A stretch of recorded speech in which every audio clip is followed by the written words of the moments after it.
ప్రకటన గ్రంథంలోని 20వ అధ్యాయం. ప్రకటన గ్రంథం 20వ అధ్యాయం 6వ వచనాన్ని చదువుకుందాం. 20వ అధ్యాయం 6వ వచనం. ఈ మొదటి పునరుత్థానములో పాలుగలవారు ధన్యులను, పరిశుద్ధులనై ఉందురు. ఇట్టివారి మీద రెండవ మరణమునకు అధికారము లేదు. వీరు దేవునికిని క్రీస్తుకును యాజకులై క్రీస్తుతో కూడా 1000 సంవత్సరములు రాజ్యము చేయుదురు. చదవబడిన ఈ లేఖన భాగాల కొరకై ప్రార్థన చేసి ధ్యానం చేద్దాం. ప్రార్థన చేద్దాం. సర్వాధికారి అయిన మా ప్రియ ప్రభువా, స్తోత్రపాత్రుడా, పూజనీయుడా, వేల్పులలో ఘనుడా, మహోన్నతుడా, మహిమోన్నతుడా, మహిమా ప్రభావములు గల మా ప్రియ ప్రభువా, మీకు స్తోత్రములు చెల్లిస్తూ ఉన్నాం. మాకు చాలిన దేవుడవు నీవు, మా సహాయకుడవైన దేవుడవు నీవు. ఈ దినమంతటిలో పరిచర్యలో మీ ఆత్మ సహాయం మాకు అందించారు. హృదయపూర్వకమైన ఆరాధన, విరిగి నలిగిన హృదయముతో ఆరాధన, ఆత్మతో సత్యముతో ఆరాధన, ఆత్మ నడుపు ఆరాధన, యథార్థమైన ఆరాధన, మీరు కోరిన ఆరాధన ఈరోజు మేము చేసి మీ నామాన్ని మహిమపరచడానికి మమ్మను మీరు ఎన్నుకొని ఏర్పాటు చేసుకున్న మీ ప్రేమకై స్తోత్రాలు. ప్రభువా, నీకులు ఈ దినాన మీ సన్నిధికి చేరి వచ్చారు. మీ వాక్కుల చేత మాట్లాడండి, మానవుని మరుగుపరచండి.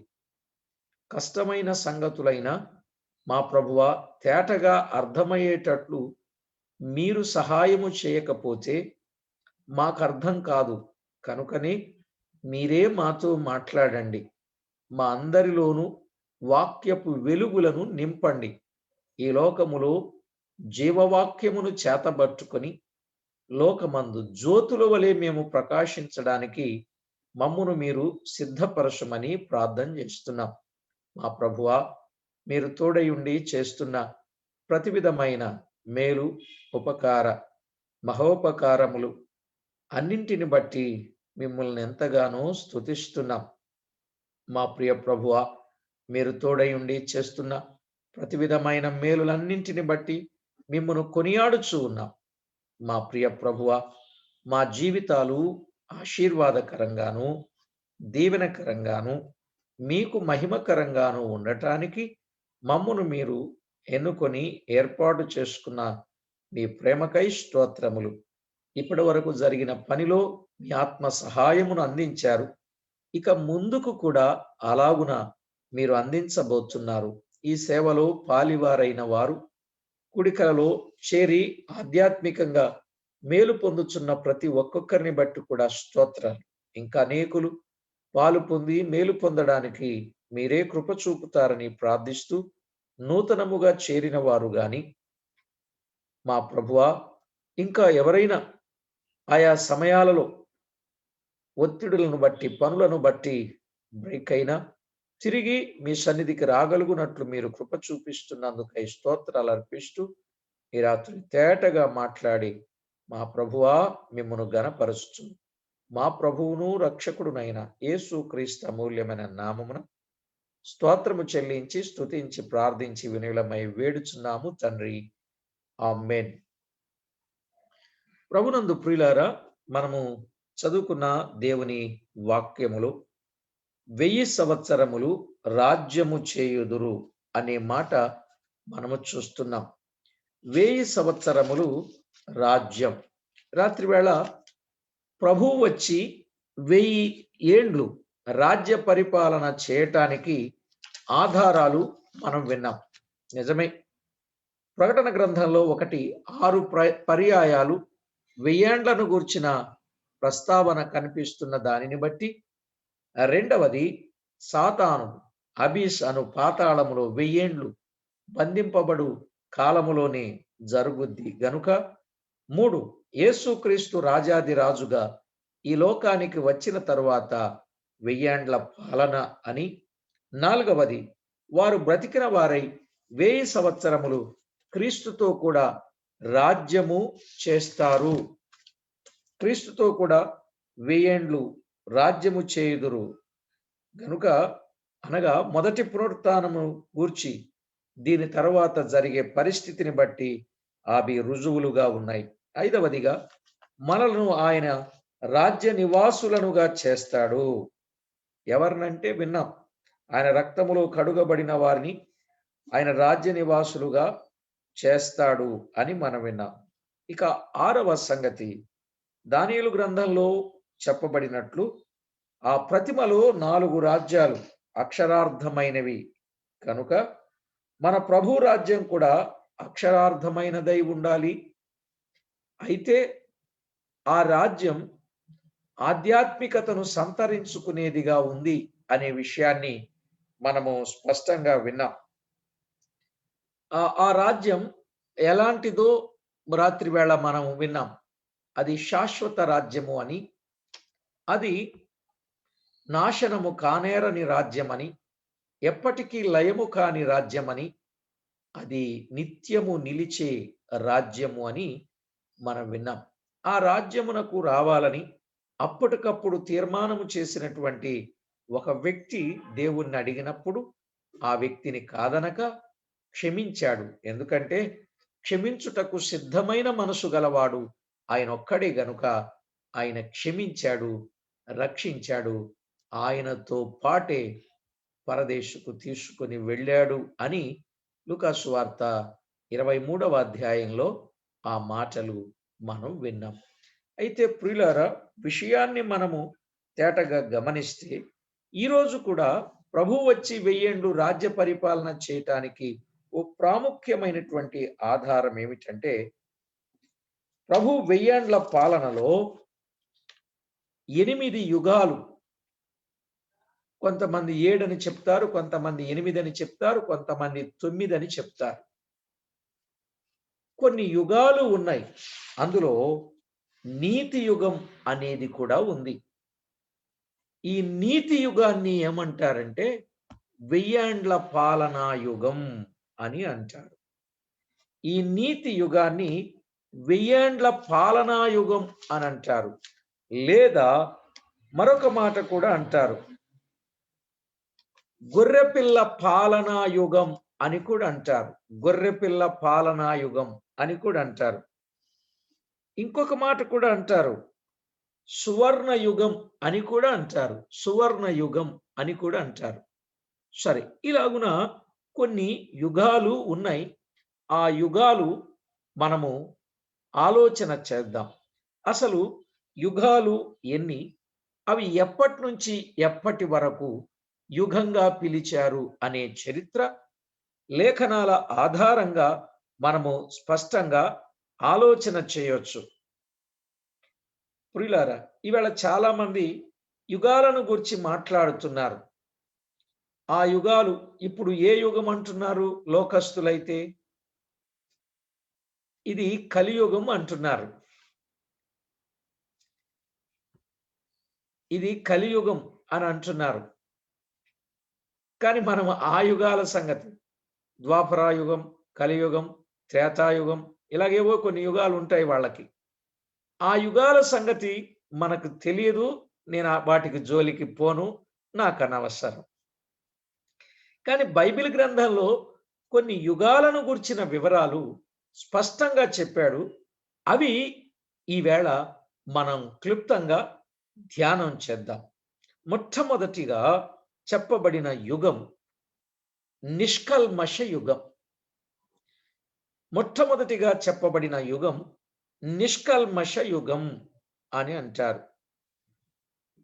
దానికి మరొక పేరేంటంటే నిర్దోష యుగం అని కూడా అంటారు. నిష్కల్మష యుగం లేక నిర్దోష యుగం. ఇది మానవుడు లేక ఆదాము సృష్టి నుండి పాపం ప్రవేశించు వరకు అని కొందరంటారు. ఆదాము సృష్టి నుండి పాపము ప్రవేశించు వరకు దీనిని నిష్కల్మష యుగం అని అంటారు. ఇక నిర్దోష యుగం అని ఆ పేరు ఎలా వచ్చింది? అనంటే మానవుడు సృష్టించబడిన కాలము నుండి పతనమయ్యే కాలము వరకు, అంటే పాపం ప్రవేశించు కాలం వరకు, మానవుడు సృష్టించబడిన కాలము నుండి పతనమయ్యే కాలము వరకు దీనిని నిర్దోష యుగం అని అంటారు. ఈ నిష్కల్మష యుగం ఎప్పటి నుంచి ఎప్పటి వరకు అనంటే ఆదికాండం 1వ అధ్యాయము నుండి 3వ అధ్యాయం వరకు అని చెప్తారు. ఆదికాండం 1వ అధ్యాయము నుండి 3వ అధ్యాయము వరకు. ఒకవేళ వచనాలే చెప్పాల్సి వస్తే ఆదికాండం 1వ అధ్యాయము నుండి 28వ అధ్యాయం 28వ వచనము నుండి 3వ అధ్యాయం 6వ వచనం వరకు. ఆదికాండం 1వ అధ్యాయం 28 నుండి 3వ అధ్యాయం 6వ వచనం వరకు ఈ కాలాన్ని లెక్క వేసి చెప్తారు. కాబట్టి ఈ విషయాన్ని గుర్తించండి.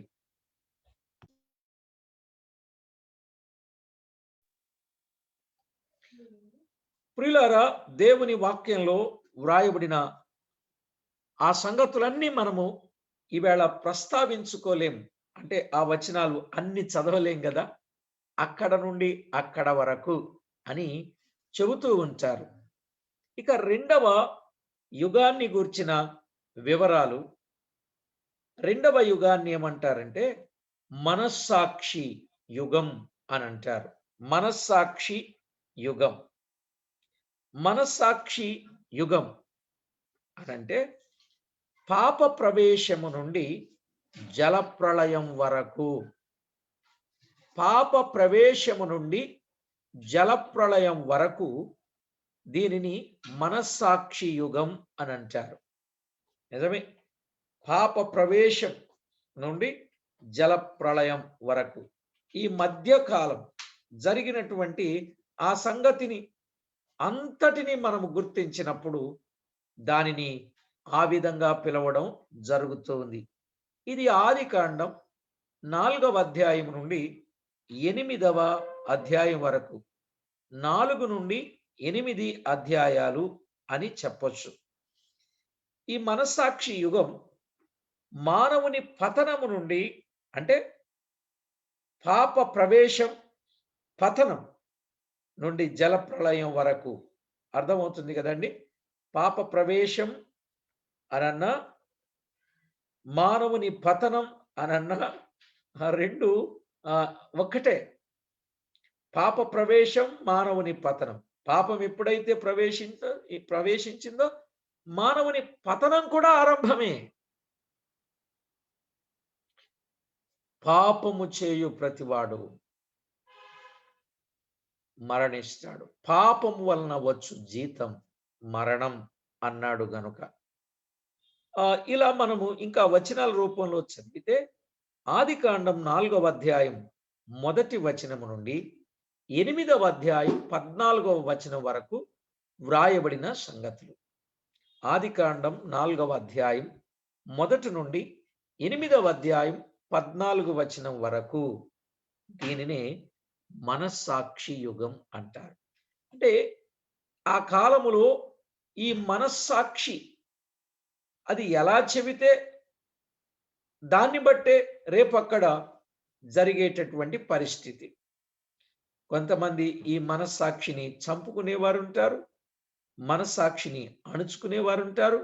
మనస్సాక్షి వాతవేయబడినట్లుగా ఉంది. ఇక మనస్సాక్షిని గురించి బైబిల్లో అనేక వచనాలు వ్రాయబడ్డాయి. ఇప్పుడు అవన్నీ మనం చెప్పుకునేది లేదులేండి. కానీ ఒక విషయాన్ని గమనిస్తే ఈ మనస్సాక్షి యుగంలో పాప ప్రవేశము నుండి జలప్రళయం వరకు, ఒకటి నిష్కల్మష యుగం, ఆదాము సృష్టి నుండి పాపం ప్రవేశించు వరకు. 2 మనస్సాక్షి యుగం, పాప ప్రవేశము నుండి జలప్రళయం వరకు. ఇక 3వది మానవ పరిపాలన యుగం. మానవ పరిపాలన యుగం. ఈ మానవ పరిపాలన యుగం జలప్రళయము నుండి దేవుడు అబ్రహాముతో వాగ్దానము చేసే వరకు, జలప్రళయము నుండి దేవుడు అబ్రహాముతో వాగ్దానము చేసే వరకు అని చెప్తాడు. జలప్రళయము నుండి దేవుడు అబ్రహాముతో వాగ్దానము చేసే వరకు. ఆదికాండంలో 9 నుండి 11 అధ్యాయాలు. ఆదికాండం 9 నుండి 11 అధ్యాయాలు. ఇలా కూడా చెప్పొచ్చు, మానవ పరిపాలన యుగం అంటే మానవ ప్రభుత్వ యుగం అని కూడా చెప్పొచ్చు. మానవ ప్రభుత్వ యుగం జలప్రళయము నుండి బాబేలు యొద్ద ప్రజలు చెదరగొట్టబడిన కాలము వరకు అన్నాడు ఇంకొక ఆయన. మీకు అర్థమైందండి? జలప్రళయము నుండి బాబేలు యొద్ద ప్రజలు చెదరగొట్టబడిన కాలము వరకు. జలప్రళయము నుండి బాబేలు గోపురం తెలుసు కదా, 11వ అధ్యాయం. బాబేలు యొద్ద ప్రజలు చెదరగొట్టబడిన కాలము వరకు అన్నాడు ఇంకొక ఆయన. అది ఆదికాండం 8వ అధ్యాయము నుండి 8వ అధ్యాయం 15 నుండి 11వ అధ్యాయం 9 వచనాలు. ఆదికాండం 8వ అధ్యాయం 15 నుండి 11వ అధ్యాయం 9 వరకు ఉన్న వచనాలను ఏమంటాడంటే,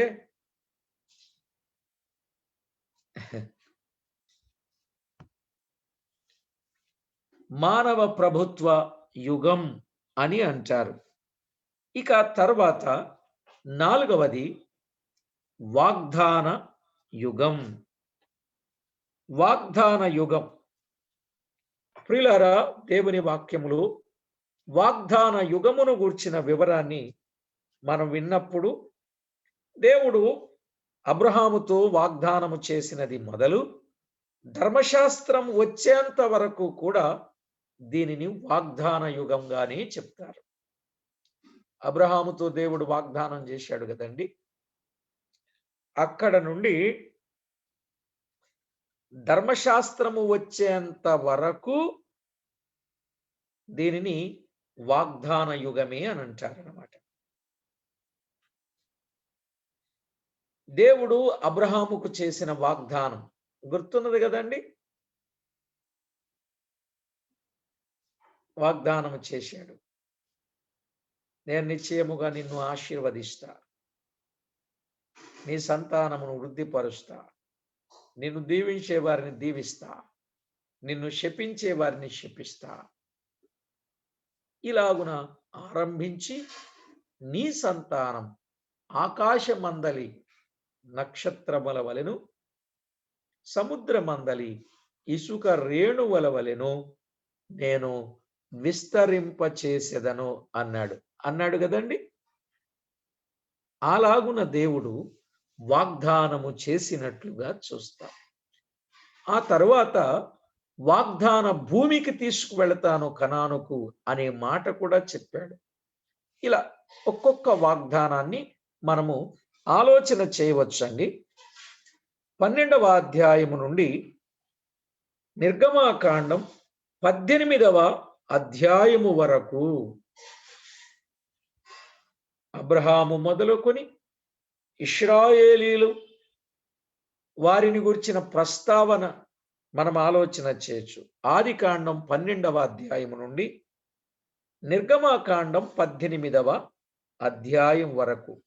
అంటే దేవుడు అబ్రహాముతో వాగ్దానం చేసింది మొదలు ధర్మశాస్త్రం వచ్చేంత వరకు దీన్ని వాగ్దాన యుగము అని అంటారు. వాగ్దాన యుగం.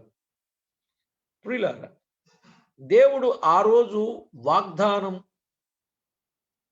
చేసినది నెరవేర్చుటకు సమర్థుడని రూఢిగా విశ్వసించాడు అని అబ్రహామును గురించిన వివరం స్పష్టంగా వ్రాయబడింది కదా. రూఢిగా దేవుని వాక్యాలను రూఢిగా విశ్వసించి విశ్వాసము వలన బలము పొందెను అన్నాడు. పిల్లలు లేని ఆయనకు పిల్లలను ఇస్తాను, వాగ్దాన పుత్రుని ఇస్తాను అని చెప్పాడు. అలాగే ఇచ్చాడు. మృతతుల్యమైన శరీరాలను శక్తివంతమైన శరీరాలుగా చేసి మాట ఇచ్చిన దేవుడు తప్పని వాడని రుజువుపరుచుకున్నాడు అబ్రహాముకు చేసిన వాగ్దానము ద్వారా. కదండి, నిజంగా దేవుడు ఎప్పుడైనా వాగ్దానం చేస్తేనండి ఆయన ఎప్పుడు జవదాటడు. ఆయన జవదాటేవాడు కాడు. ఆయన మాట తప్పేవాడు కాడు. కాబట్టి ఈ విషయాన్ని ప్రతి ఒక్కరూ కూడా గుర్తించాల్సిందిగా ప్రభు పేరట మనవి చేస్తున్నాం.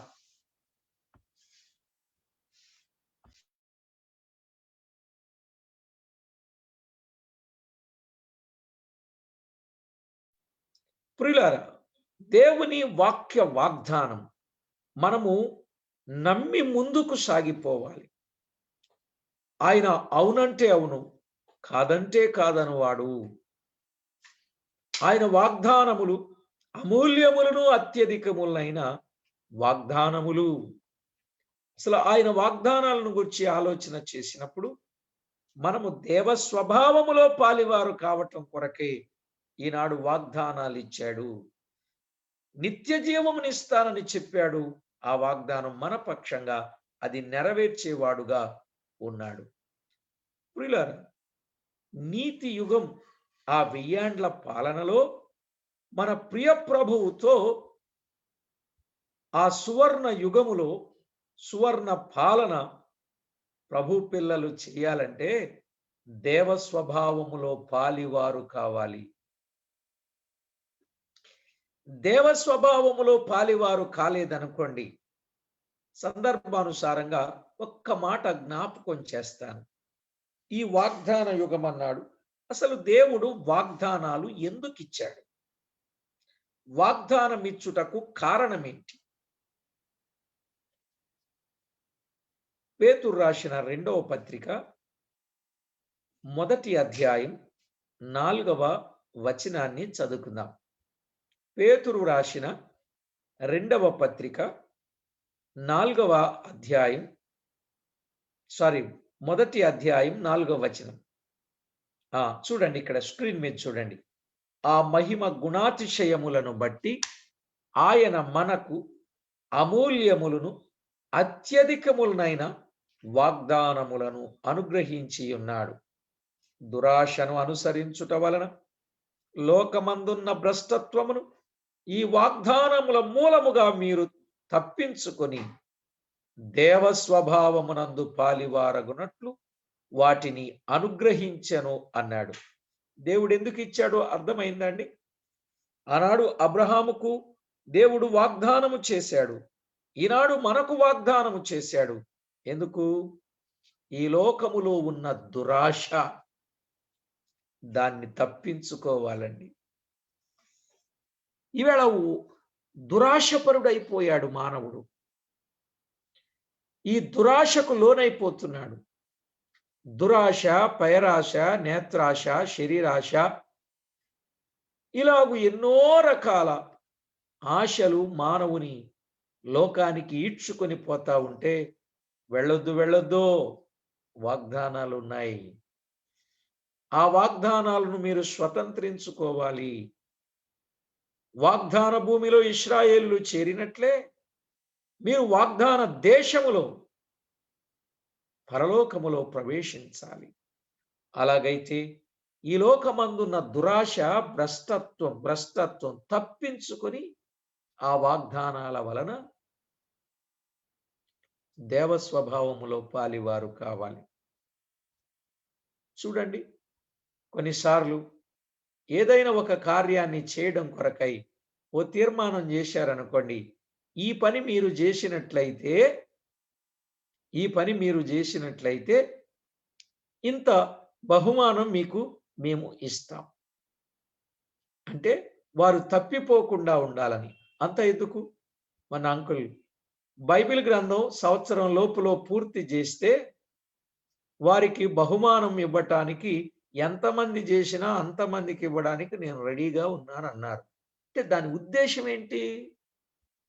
తప్పిపోకుండా వాక్యాన్ని సంవత్సరం లోపులో చదవాలి అని. అలా చదివినప్పుడు ప్రయోజనం ఉందని. ఇప్పుడు దేవుడిచ్చే వాగ్దానం కూడా మనకేంటంటే, దేవస్వభావములోనికి పాలివారమై దురాశ భ్రష్టత్వాన్ని తప్పించుకోవాలి. అందుకిచ్చాడు వాగ్దానాన్ని. ఏదో ఒక చిన్న మాట పేపర్ మీద రాసిచ్చింది, కార్డులో రాసిచ్చింది వాగ్దానంగా భావించి ఆ మాటయే పట్టుకుని జీవించడం కంటే అమూల్యములను అత్యధికములైన వాగ్దానాలు ఇచ్చారనే సత్యాన్ని మనం మర్చిపోకూడదని ప్రేమతో మనవి చేస్తున్నాను.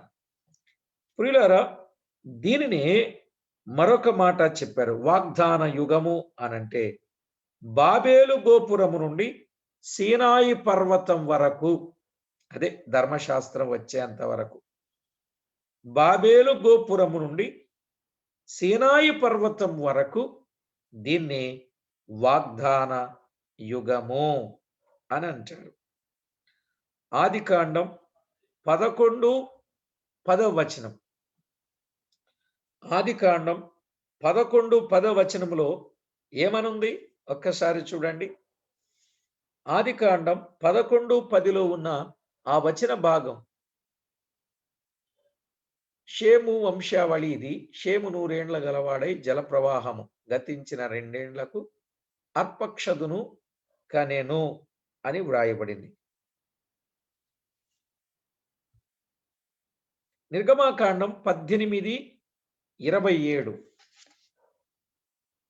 ఒక్కసారి నేను చదువుతాను. నిర్గమాకాండంలో ప్రియులారా మీరు గమనిస్తే 18వ అధ్యాయం 27వ వచనాన్ని మనం చదువుకున్నాం.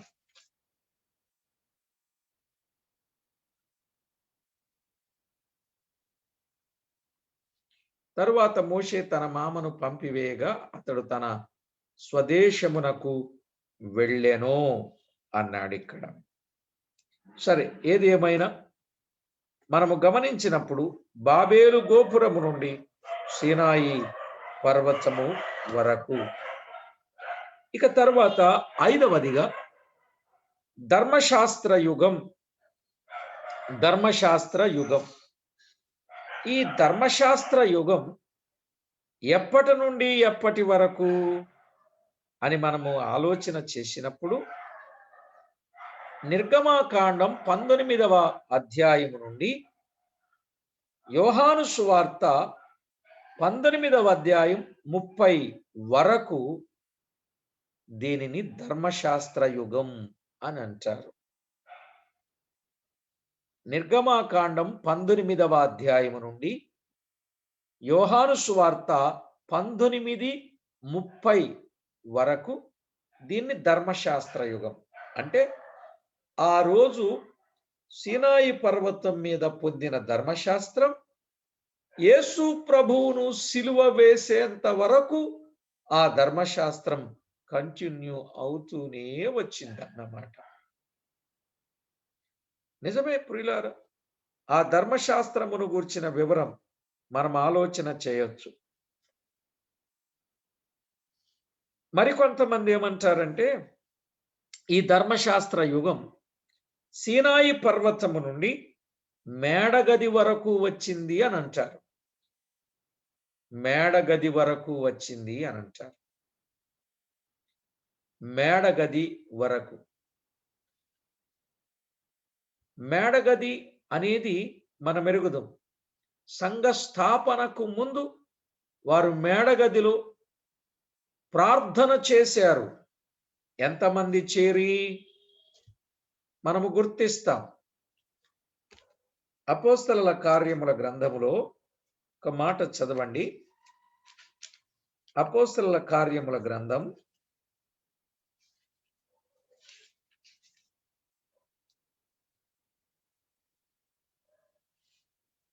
1వ అధ్యాయం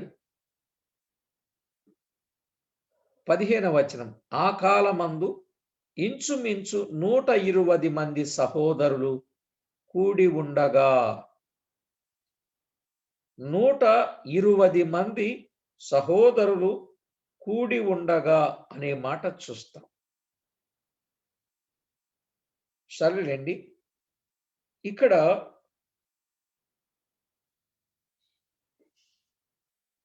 మనం అర్థం చేసుకోవలసిన సంగతి, ధర్మశాస్త్ర యుగం విన్న ఇంచుమించు 1500 సంవత్సరాలట. నిర్గమాకాండం 19 నుండి యోహాను సువార్త 19:30 వచనం వరకు ఇంచుమించు 1500 సంవత్సరాలు అని చెప్పారు.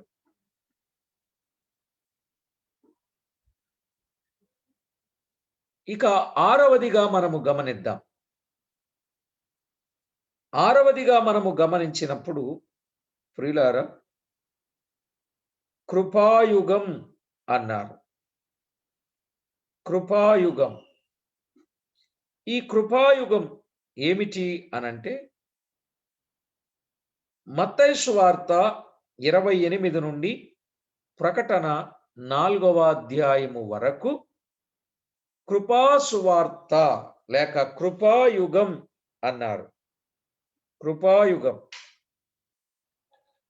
కృపాయుగం మత్తయి సువార్త 28వ అధ్యాయం నుండి ప్రకటన 4వ అధ్యాయం వరకు. దీనికే మరొక పేరు కూడా ఉంది. గొర్రెపిల్ల వధువైన సంఘయుగం అని కూడా ఉంది.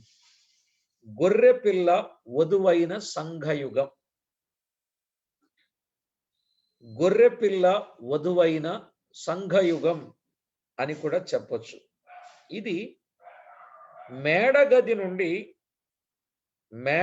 నుండి మధ్యాకాశమునకు సంఘము ఎత్తబడు వరకు. మధ్యాకాశం అనే మాట ఆకాశ మండలం అని రాసుకోండి. మేడగది నుండి ఆకాశ మండలం సంఘము ఎత్తబడు వరకు గొర్రెపిల్ల వధువైన సంఘయుగం, దానికే కృపాయుగం అని పేరు. కృపాయుగం. కృపాయుగం అని పేరు. ఇక ఏడవదిగా మనం విన్నప్పుడు,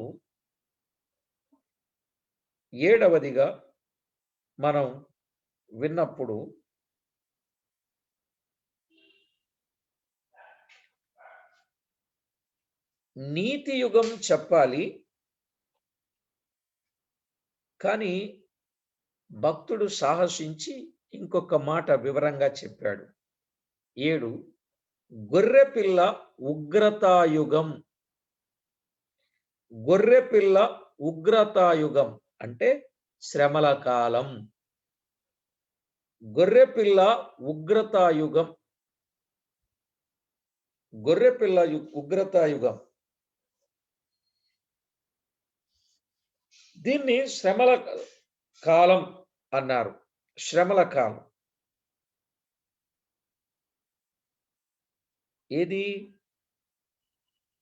కృపాయుగము తర్వాత, అదే గొర్రెపిల్ల వధువైన సంఘ యుగము తర్వాత వచ్చే యుగాన్ని గొర్రెపిల్ల ఉగ్రత యుగం,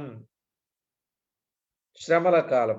అంటే సంఘము ఎత్తబడిన కాలము నుండి రెండవ రాకడ వరకు, బ్రాకెట్లో రాసుకుంటే సంఘము ఎత్తబడిన కాలము నుండి రెండవ రాకడ వరకు దీనిని ఏమంటారంటే గొర్రెపిల్ల ఉగ్రతాయుగం అని అంటారు. ఇదే ఒక మాట ఎక్కువగా చెప్పబడిన మాట.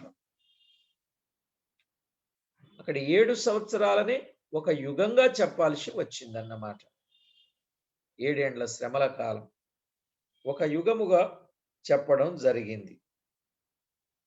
సరే ప్రియులారా, ఇక తర్వాత 8వది నీతి యుగం.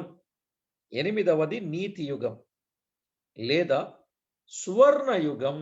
ఇదే 1000 ఏండ్ల పాలనను గుర్చిన కాలం. 1000 ఏండ్ల పాలనా కాలం.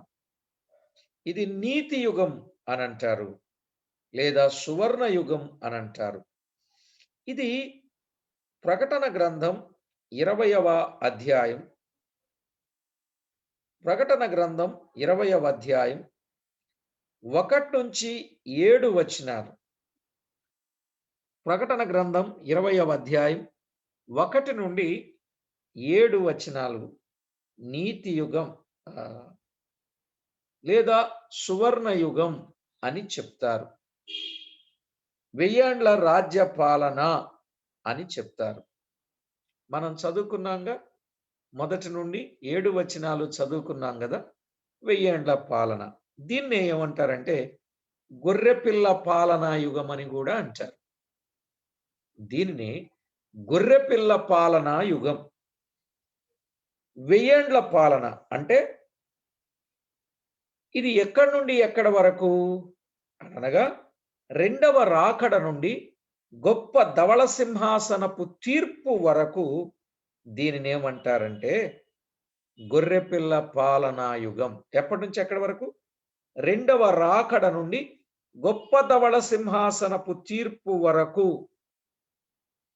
గొప్ప ధవళ సింహాసన తీర్పు వరకు. దానికి రిఫరెన్స్ రాసుకోవాలంటే ప్రకటన గ్రంథం 20వ అధ్యాయం 4 నుండి 15 వచనాలు రాసుకోవచ్చు. ప్రకటన గ్రంథం 20వ అధ్యాయం 4 నుండి 15 వచనాలు. ఇది గొర్రెపిల్ల పాలనా యుగం. గొర్రెపిల్ల పాలన అదే 1000 ఏండ్ల పాలన, మిలేనియల్ కింగ్డమ్. గొర్రెపిల్ల పాలన, గొర్రెపిల్లతో వారు పాలన చేయుదురు. ఎవరు? పునరుత్థానములో పాలివారైన వారు. ఎవరు? పరిశుద్ధులు. ఎవరు? దేవుని దాసులు. ఎవరు? క్రీస్తుకు యాజకులైన వారు. వీరందరూ కలిసి రేపు గొర్రెపిల్ల పాలనా యుగములో ఉంటారు. అంటే నమ్మకంగా ఉన్న మనం రేపు ఆ పాలనలో ఉంటాము. ఇక 8, 9 వచ్చేసాయా? 8 కంప్లీట్.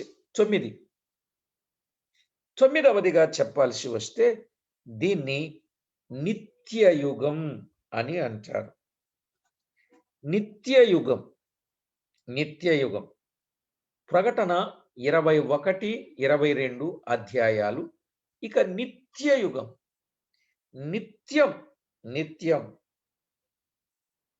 నిత్య యుగం అని అంటారు. దీన్ని మరొక మాటగా చెప్పచ్చు, గొర్రెపిల్ల యొక్క నూతన సృష్టి యుగం అని కూడా అంటారు. గొర్రెపిల్ల యొక్క నూతన సృష్టి యుగం అని కూడా అంటారు. మీలో చాలా మంది చాలా చక్కగా నోట్స్ రాస్తున్నారు. చాలా సంతోషం. అయితే ప్రియులారా, చక్కగా వ్రాసుకోండి. గొర్రెపిల్ల యొక్క నూతన సృష్టి యుగం అంటే అంతములేని ప్రపంచం రేపు ఏర్పడబోతుంది. అంతములేని ప్రపంచం అంటే గొప్ప ధవళ సింహాసనపు తీర్పు నుండి నిత్యత్వమంతా. దీన్ని నిత్య యుగం అంటే క్రీస్తు పరిశుద్ధులతో 1000 ఏండ్లు పాలించుట. ప్రకటన 24లో ఉన్నది కదా ఆ మాట.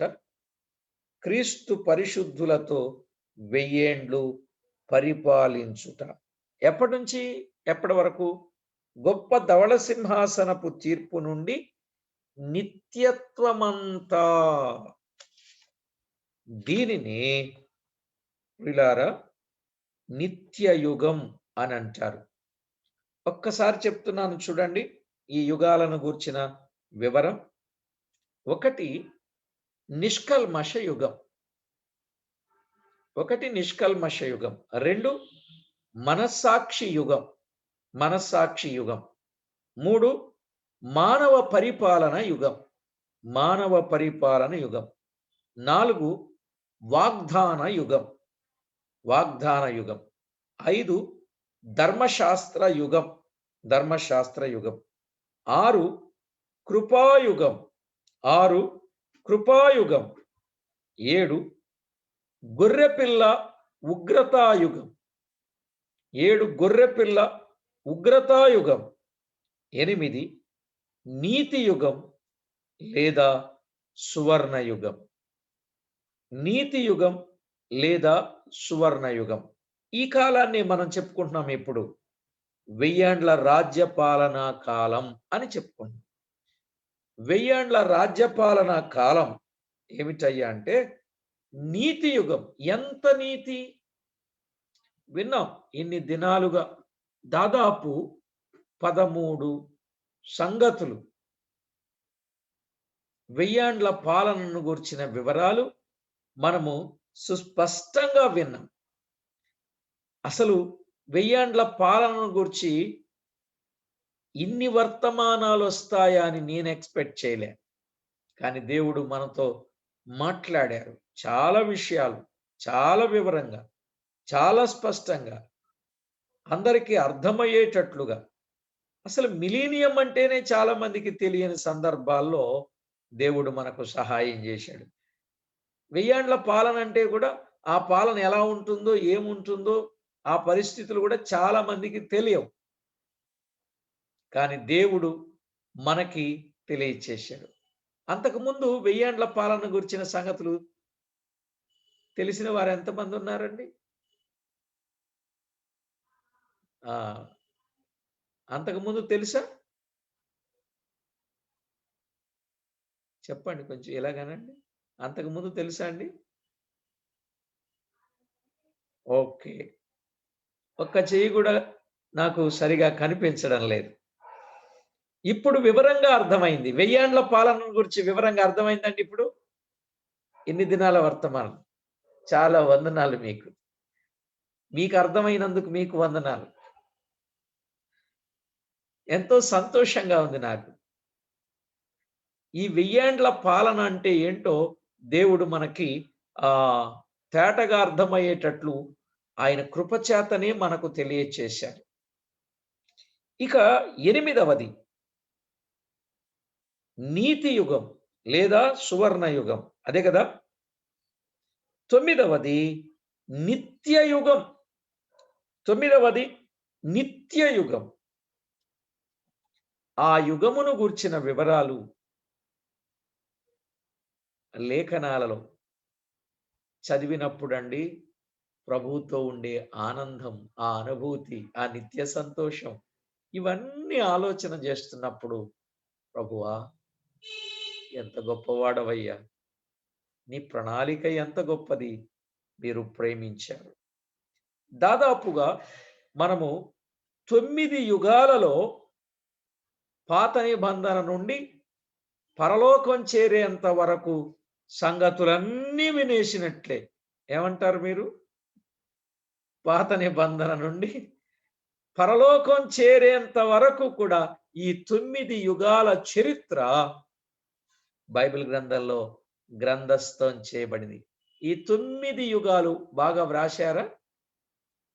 వీటిని నవయుగాలు అని అంటారు. నవయుగం, నవయుగాలు, 9 యుగాలు. ఏమండి 9 యుగాలంటే నవరత్నాలు అనుకోకండి. మన సీఎం గారు పెట్టారు కదా, నవరత్నాలు అనుకోకండి.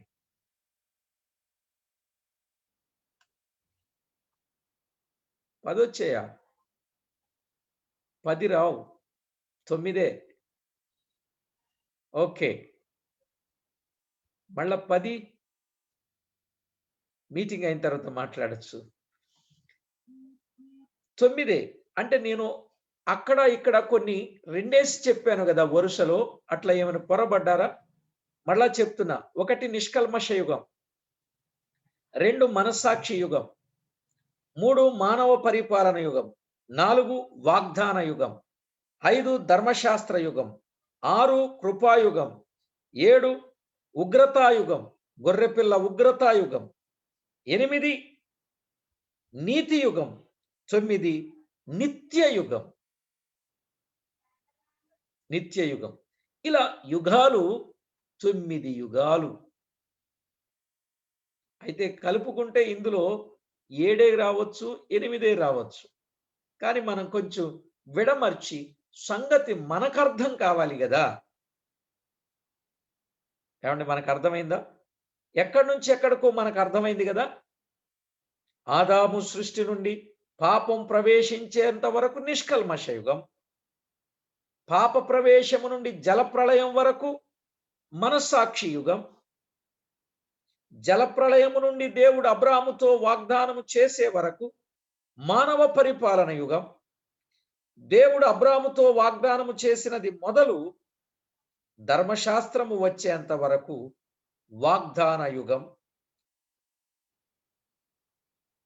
ఆ తరువాత ధర్మశాస్త్ర యుగం, సీనాయి పర్వతము నుండి మేడగది వరకు ధర్మశాస్త్ర యుగం, ఆ తర్వాత కృపాయుగం, గొర్రెపిల్ల వధువైన సంఘం, మేడగది నుండి మధ్యాకాశమునకు సంఘం లేక ఆకాశ మండలానికి సంఘం ఎత్తబడు వరకు గొర్రెపిల్ల వధువైన సంఘం, దాన్నే కృపా యుగం అన్నారు. ఇక తరువాత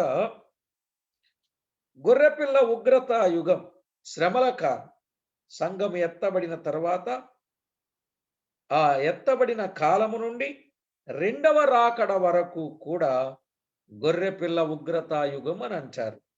ఇక ఆ తర్వాత నీతి యుగం లేదా సువర్ణ యుగం, అదే 1000 ఏండ్ల పరిపాలన కాలం. రెండవ రాకడ నుండి గొప్ప ధవళ సింహాసనపు తీర్పు వరకు గొర్రెపిల్ల యుగం. ఇక 9వది నిత్య యుగం, అంటే గొర్రెపిల్ల యొక్క నూతన సృష్టి యుగం, అంతము లేని ప్రపంచం. గొప్ప ధవళ సింహాసనపు తీర్పు నుండి నిత్యత్వమంతా, ఆ మాట రాసుకోండి, మర్చిపోవద్దు. గొప్ప ధవళ సింహాసనపు తీర్పు నుండి నిత్యత్వమంతా కూడా దాన్ని ఏమంటారంటే నీతి యుగం అని అంటారు. ఇలాగున యుగాలు 9 యుగాలు చెప్పబడ్డాయి. 9 యుగాలు చెప్పబడ్డాయి. ఇందులో ముఖ్యంగా మన యుగం, ఇప్పుడు మనం చెప్పుకుంటున్న యుగమేది? మనము చెప్పుకుంటున్న యుగమేదండి? మనము చెప్పుకుంటున్న యుగం సువర్ణ యుగం, నీతి పాలన యుగం, 1000 ఏండ్ల పాలన కాలం. ఈ 1000 ఏండ్ల పరిపాలనలో పరిశుద్ధులైన వాడు 3 రకాల వారు కలరు. వారిని గురించిన వివరాలు నేను తరువాత పాఠంలో మనం విందాం. ప్రియులారా, ఈ పూటకి మనకు అర్థమయ్యాయి. ఇంకా నేను ఏది చెప్పినా మీరు గజిబిజి అవుతారేమోనని నా భయం. ఈవేళ యుగాల కొరకు మనం విన్నాము. ఎన్ని యుగాలు? 9. ఎన్ని యుగాలకైనా నీ ఒక్కడవే దేవుడవు. ఆయన ఒక్కడే దేవుడు. యుగ యుగాలలో జగజగాలలో దేవుడు దేవుడు యేసే దేవుడు. యుగ యుగాలలో జగజగాలలో దేవుడు దేవుడు యేసే దేవుడు. ఇక యుగాల కొరకైన పాటలు ఎన్ని ఉన్నాయో, ఇక అవన్నీ మనం ఇప్పుడు పాడుకునే పని కాదు, సమయం అయింది. కాబట్టి 9 యుగాలు ఒక్కసారి మీరు స్టడీ చేయండి. పలానా దగ్గర నుండి పలానా దగ్గర వరకు, పలానా దగ్గర నుండి పలానా దగ్గర వరకు, పలానా నుండి పలానా, పలానా పలానా, పలానా పలానా. బైబిల్ అంతా క్లుప్తంగా 5 మినిట్స్లో అర్థమైపోద్దండి మీకు. బహుశా ఈ యుగాలు చెప్పుకుంటుంటేనే బైబిల్‌లో సంగతి అర్థమైపోయిందని నేను అనుకుంటున్నాను. ఏమన్నా అర్థమైపోయింది కదా? ఎక్కడి నుండి ఎక్కడి వరకు ఒక యుగం, ఎక్కడి నుండి ఎక్కడి వరకు ఒక యుగం. ఎంత ఈజీ మెథడ్ అండి ఇది. విషయం చాలా వివరంగా, చాలా తేటగా మనం వినగలిగాం. రేపు నిత్యత్వంలో నిజంగా మనము ప్రభువుతో ఉండే ఆ గొప్ప అనుభవాలు, క్రీస్తు పరిశుద్ధులతో 1000 ఏండ్లు పరిపాలించేటప్పుడు పరిపాలించడానికి సింహాసనాలు కావాలి. పరిపాలించడానికి సింహాసనాలు కావాలి గదా! ఆ సింహాసనాలు ఎన్ని రకాల సింహాసనాలు ఉంటాయో, ఆ సింహాసనాల మీద ఎవరెవరు కూర్చొని ఉంటారో, వారు కూర్చొని తీర్పులు ఎలా చేస్తారో వాటి వివరాలన్నీ మనం విందాం. దేవుని చిత్తమైతే 100 రోజులు విందాం. ప్రస్తుతానికి ప్రార్థన చేసుకుందాం. తలలు వంచి ప్రార్థనలో ఏకీభవించండి. ఆదివారం ఆరాధనలు చేశారు, కూడికలలో ఉన్నారు, బిజీగా ఉన్నారు. ఈవేళ ఆదివారములో దేవుడు మనలను ప్రేమించి యేసు ప్రభు 1000 ఏండ్ల పాలనలో యేసు ప్రభు వచ్చి 1000 ఏండ్ల పరిపాలన చేస్తాడు అనటానికి ఆధారాలలో ఈ యుగాలను గూర్చిన విషయాలు మనం వినడానికి ఈ దినం ప్రభు సహాయం చేశాడు. 1000 ఏండ్ల పాలనన్న, నీతి యుగము అనన్న, సువర్ణ యుగము అనన్న ఒకే భావం.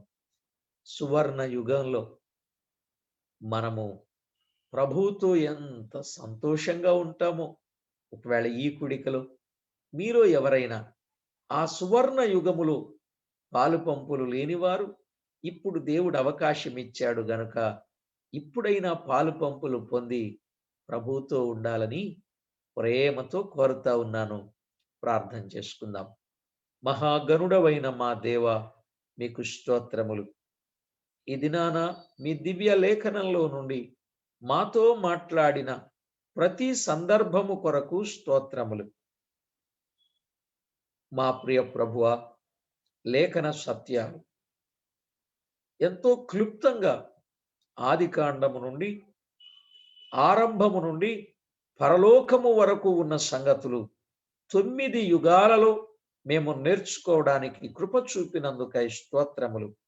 ప్రతి ఒక్కొక్కరు మీకు మహిమకరంగా ఈ యుగములో జీవిస్తూ మిమ్మును ఘనపరచడానికి సిద్ధపరచమని ప్రార్థన చేస్తూ, పాలు పంపులు పొందిన ప్రతి ఒక్కొక్కరిని పేరు పేరున కరుణించమని, కృపతో బలపరచమని వేడుకుంటూ, మా ప్రభువు మా రక్షకుడునైన యేసుక్రీస్తు అతి శ్రేష్టమైన అమూల్యమైన నామమున స్తోత్రములు చెల్లించి స్తుతించి ప్రార్థించి మిక్కిలి వినయముగా బ్రతిమలాడి వేడుకొనుచూ ఉన్నాం మా ప్రియ పరలోకపు తండ్రి. ఆమేన్.